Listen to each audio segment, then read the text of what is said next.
जय हिंद प्यारे विद्यार्थियों, कैसे हैं आप लोग। आशा करते हैं आप लोग बहुत अच्छे होंगे, मस्त होंगे और पेपर की तैयारी आपकी बहुत अच्छे से चल रही होगी।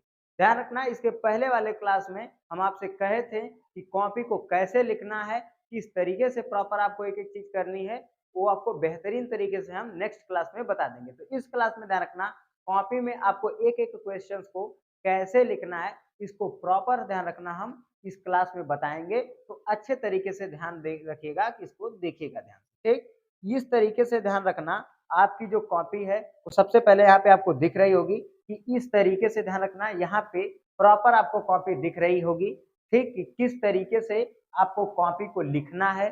कॉपी इस तरीके से आपका फ्रंट पेज आएगा, ठीक। हालांकि जो आपका फ्रंट पेज है वो थोड़ा सा, ये जो पेज आपको दिख रहा है इससे थोड़ा सा बदला हुआ रहेगा, चेंजेस थोड़े से रहेंगे।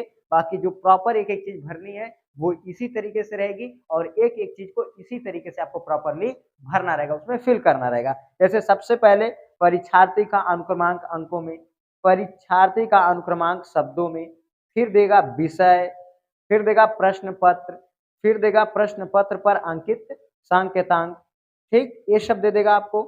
इसके बाद ध्यान रखना, जो जो चीज आपकी रहेगी वो एक एक चीज फिल करनी रहेगी जिस तरीके से यहाँ पे एक एक चीज भरी गई है, ठीक। प्रॉपर आपको कोई भी चीज छोड़नी नहीं है। इसके बाद ध्यान रखना, आपका आता है क्वेश्चन के ऊपर बात आती है, ठीक। तो सबसे पहले ध्यान रखना, जो पहला क्वेश्चन आपको देगा तो वो ध्यान रखना कुछ पैराग्राफ्स आपको दे देगा।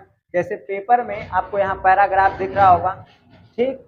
इस तरीके से जो पैराग्राफ में पेपर्स में आपका जो क्वेश्चन दिया है इस तरीके से क्वेश्चन रहेगा। अब उसके आधार पे आपको क्वेश्चन को पढ़ना है और करना है। तो जैसे क्वेश्चन आपको दिया है कि निम्नलिखित में से किसी एक गद्यांश पर आधारित सभी प्रश्नों के उत्तर दीजिए। तो यहाँ कुछ गद्यांश देगा, उन गद्यांश पर आधारित कुछ प्रश्नों के हमें क्या देने रहेंगे, उत्तर देने रहेंगे, ठीक है।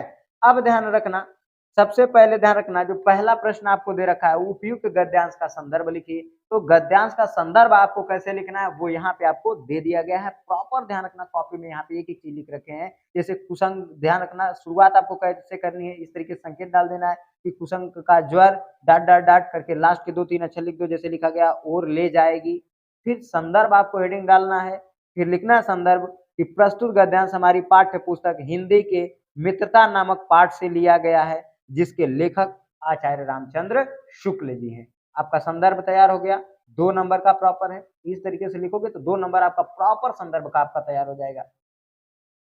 अब इसके बाद ध्यान रखना, रेखांकित अंश की व्याख्या करने के लिए कहा गया है। तो यहाँ पे प्रॉपर आपको रेखांकित अंश की व्याख्या कर दी गई है, दिखा दिया गया है। देखो कैसे किया गया है कि कहा गया है ना कि यदि किसी युवा पुरुष की संगति बुरी होगी तो वह उसके पैरों में बंधी चक्की के समान होगी, जो उसे दिन दिन अनवत के गड्ढे में गिराती जाएगी, और यदि अच्छी होगी तो सहारा देने वाले बाव के समान होगी, जो निरंतर उसे उन्नति की ओर लेकर जाएगी। तो यहाँ पे भी देखो पूरी तरीके से प्रॉपर उसका व्याख्या कर दी गई है। जैसे यदि किसी युवा पुरुष या नौजवान पुरुष की संगति खराब होगी तो वह उसके पैरों में बंधी चक्की की ही तरह हो जाएगी, जो उसे हर दिन बुराइयों के गड्ढे में गिराती जाएगी, और यदि अच्छी होगी तो सहायता करने वाले भुजाओं के समान, ठीक।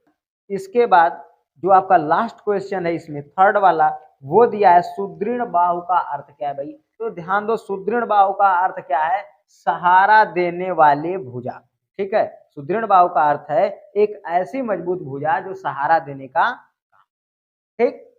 अब ध्यान दो, प्रॉपर आपका इसके बाद इसका प्रश्न नंबर जो अगला आपका आता है 22 वाला क्वेश्चन है, ठीक। तो प्रश्नोत्तर संख्या जो 22 है, उस प्रश्नोत्तर संख्या 22 का वाला है। का वाले को देखो यहाँ पे सॉल्व किया गया है, प्रॉपर दिखा दिया गया है।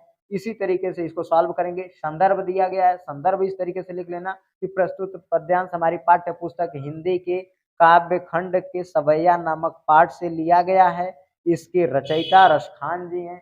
तो प्रॉपर एक एक चीज को इसी तरीके से आपको लिखना और कोई विशेष मेहनत नहीं करनी है, अलग से दिमाग नहीं लगाना है। प्रॉपर जैसे दिया गया है ऐसे ही कॉपी आपको लिखनी है, पूरा आपको बेहतरीन तरीके से कॉपी दिख रही होगी। अब देखो आगे दिया है क्वेश्चन में, पहले संदर्भ लिखने के लिए बोला था, लिखा गया। फिर कहा है कि गोरज के बीच कृष्ण के सुंदर रूप का जीव चित्रण कवि ने किस प्रकार किया है।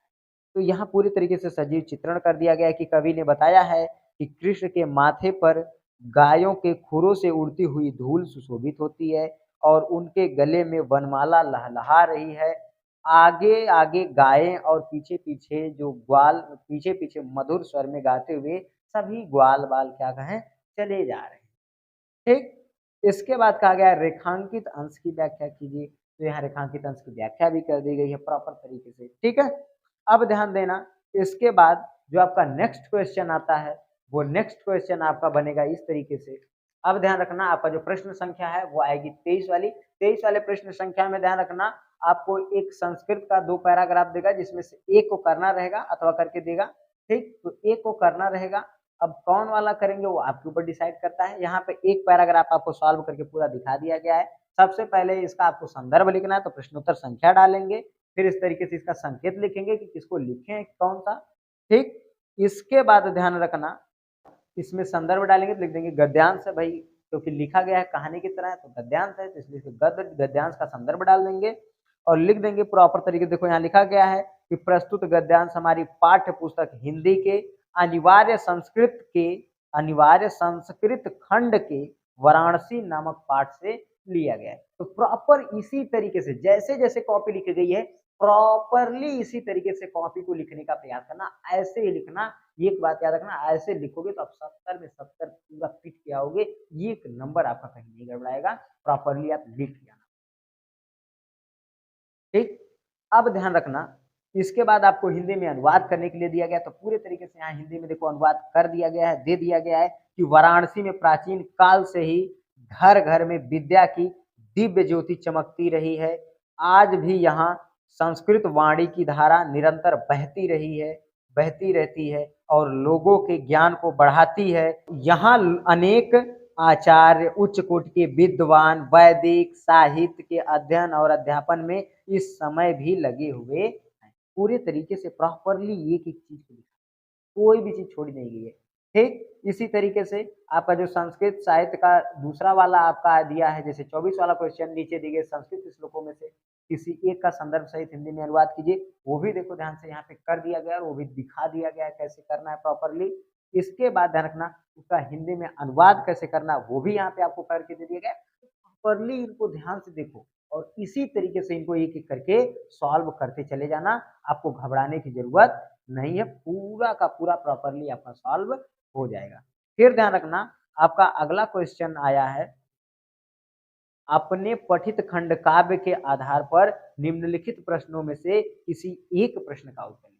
जो खंड काव्य आप पढ़े हैं तो अलग अलग क्षेत्रों का अलग अलग होता है। ठीक, यहाँ के जो लोग हैं उन सभी का ध्यान रखना, अगर पूजा के ऊपर पढ़ना है और अगर पूजा के ऊपर ही लिखना है, जितने भी लोग हैं आजमगढ़ के, तो हम उनके लिए बता रहे हैं कि अगर पूजा खंड काव्य को आप बेहतर तरीके से तैयार कर लीजिएगा। यहाँ पे प्रॉपरली आपको अगर पूजा खंड काव्य के आधार पर जैसे 2 चीज दिया है लिखने के लिए, कहा है कि अगर पूजा खंड काव्य के आधार पर श्री कृष्ण का चरित्र चित्रण कीजिए, अगर पूजा खंड काव्य के आधार पर पूर्वाभास सर्ग का कथन लिखिए। तो यहाँ पे श्री कृष्ण जी का चरित्र चित्रण कैसे करना है प्रॉपरली आपको दे दिया गया है।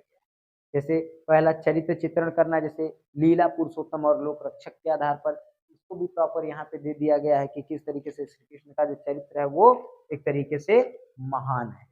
ठीक, दूसरा कुशल राजनीतिज्ञ है, तो किस तरीके से कुशल राजनीतिज्ञ थे, कैसे कैसे कूटनीतियां बनाते थे। भाई देख सकते हो महाभारत जैसा युद्ध वो जितवा दिए पांडवों को, सोच सकते हो, जिनके पास न केवल एक धनुर्धर था वो जितवा दिए। सोच सकते हो कि किस तरीके के कुशल राजनीतिज्ञ थे, कूटनीतिज्ञ थे। ठीक, अगला दिया आपको दे दिया यहाँ क्षमाशील, कितने बड़े धैर्यवान और कितने बड़े क्षमाशील थे, ये चीज आप देख सकते हो कि जब अगर पूजा के समय वहां उन्हें शिशुपाल गालियां दे रहा था, उल्टा सीधा बोल रहा था, वो बढ़िया से गरिया रहा था, तब वो बैठ के उसकी 100 गाली बर्दाश्त की, क्योंकि वचन दिए थे कि हम इसकी 100 गालियां क्या करेंगे, बर्दाश्त, और उन्होंने बर्दाश्त भी किया और 100 पूरा होने के बाद उसको मार। ठीक है, तो प्रॉपर इसी तरीके से एक एक चीज आपको लिखना है। इसके बाद ध्यान रखना, आपको जीवन परिचय लिखने के लिए दे देगा। ठीक है, तो आपको प्रॉपरली जीवन परिचय लिख लेना है। जैसे इसमें 4 लेखकों का जीवन परिचय देगा, जीवन परिचय याद कौन कौन सी करनी है वो भी बता दिए थे, सब कुछ आपको बता चुके हैं। प्रॉपरली जीवन परिचय लिखना कैसे है, यहाँ पे आपको प्रॉपरली जीवन परिचय दिख रहा होगा, आचार्य रामचंद्र शुक्ल का जीवन परिचय प्रॉपर लिख के दे दिया गया है। प्रॉपर आपको बेहतरीन तरीके से इसे तैयार कर लेना है। ठीक, आगे ध्यान रखना, इसके बाद अगले प्रश्न की बात करते हैं। ठीक है, तो अगले प्रश्न पर जब हम आएंगे तो इसी तरीके से जैसे गद्य के जीवन लेखक का जीवन परिचय वैसे ही आपको पद्य का भी लिख लेना है। इसके बाद प्रॉपरली हमारा लास्ट क्वेश्चन आता है, ठीक है। अंतिम पेज पर आएंगे, फाइनल पेज पर। फाइनल पेज पर ध्यान रखना, अपनी अभ्यास पुस्तक में से कंठस्थ किया हुआ कोई एक श्लोक लिखे जो प्रश्न पत्र में ना आया हो। ठीक, तो प्रश्न पत्र में आप पीछे देख चुके हैं 2 श्लोक आया था। ठीक, अब ध्यान रखना हमें ऐसा श्लोक लिखना जो प्रश्न पत्र में ना आया हो।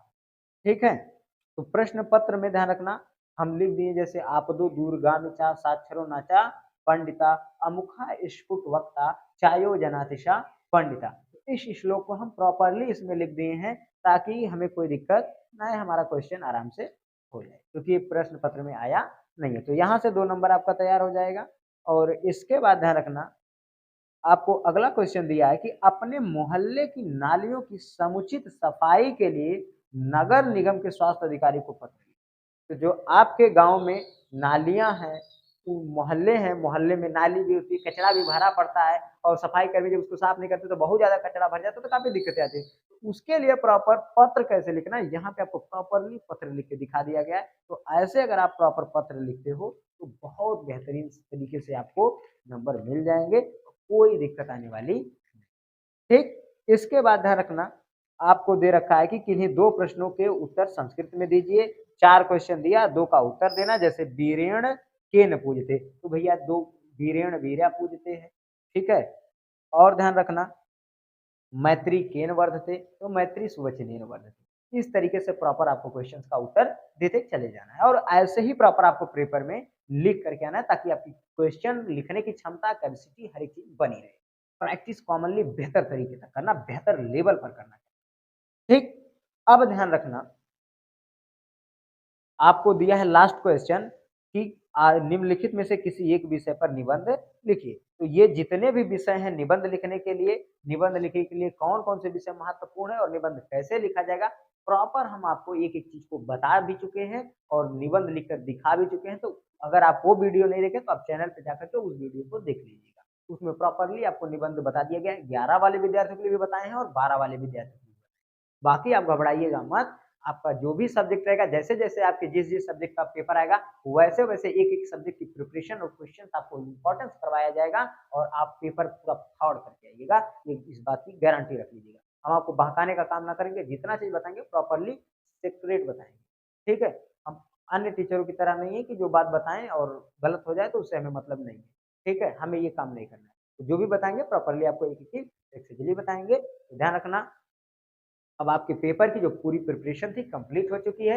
आप अच्छे तरीके से अब पेपर लिख करके आइएगा और पेपर जब आप दे करके आएंगे तब इसके बाद हम लोग बात करेंगे पेपर के ऊपर और पेपर कैसा गया आपका इसके विषय में बात करेंगे और पेपर को हल करेंगे कि कितना किसका परसेंट आ सकता है। इसके बाद ध्यान रखना हम अगले पेपर की तैयारी करेंगे और अगले पेपर को देखेंगे कि अगले पेपर को सॉल्व कैसे और अगले पेपर के क्वेश्चन कैसे आएंगे। तो मिलेंगे नेक्स्ट वीडियो में।